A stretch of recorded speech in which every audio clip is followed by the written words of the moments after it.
અ, મનસુખભાઈ સાગઠિયા છે એ ટીપીઓ છે. એની સામે ટીઆરપી અગ્નિકાંડ, બનાવટી ડોક્યુમેન્ટ્સ બનાવવાનો અને એસીબીનો એ રીતે કુલ 3 ગુનાઓ રજીસ્ટર થયેલા છે. એ 3 ગુનાઓ પૈકી જે આ ઘટનાની વાત કરી રહ્યા છો એ ટીઆરપી અગ્નિકાંડના કેસની તારીખ નથી, કારણ કે ટીઆરપી અગ્નિકાંડમાં હું વિક્ટિમ પરિવાર વતી છું. એની એ દિવસે ડેટ ન હતી.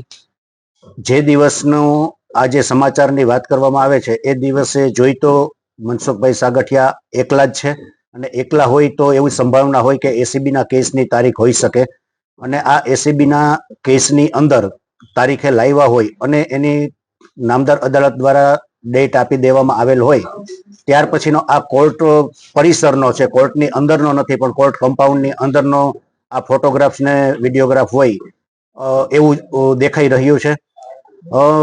કાયદાની જોગવાઈ જોવામાં આવે તો આરોપીએ એના પરિવારના સભ્યોને મળવું હોય, એના વકીલને મળવું હોય, કેસ બાબત ડિસ્કશન કરવી હોય કે એડવોકેટ એંગેજ કરવા માટે ડિસ્કશન કરવાની હોય તો પહેલા નામદાર અદાલતની પરવાનગી લેવાની હોય, કારણ કે તે જ્યુડિશિયલ કસ્ટડીના આરોપી છે, અને જ્યુડિશિયલ કસ્ટડીના આરોપી છે ત્યારે એની જવાબદારી છે એને કોઈ પણ પ્રકારની એ નામદાર અદાલત પાસે પરવાનગી લીધા સિવાય કોઈ જ વસ્તુ કરી શકતા નથી. પરંતુ આ ઘટના જોવામાં આવે તો નામદાર અદાલત દ્વારા તારીખ આપી દીધા પછીની ઘટના હોય એવું જણાઈ રહ્યું છે.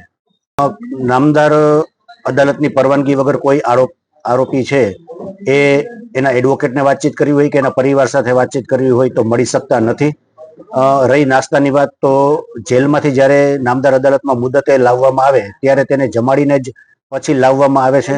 બહારનું ફૂડ કોઈ એલાઉ નથી, અને સિવાય કે કોઈ લોંગ જર્ની હોય તો લોંગ જર્નીમાં જમવાનો સમય થઈ ગયેલો હોય અને રસ્તામાં હોય તો એવા બહુ જૂજ કિસ્સાઓમાં પરવાનગી સિવાય ફૂડ બહારનું આપી શકાતું નથી.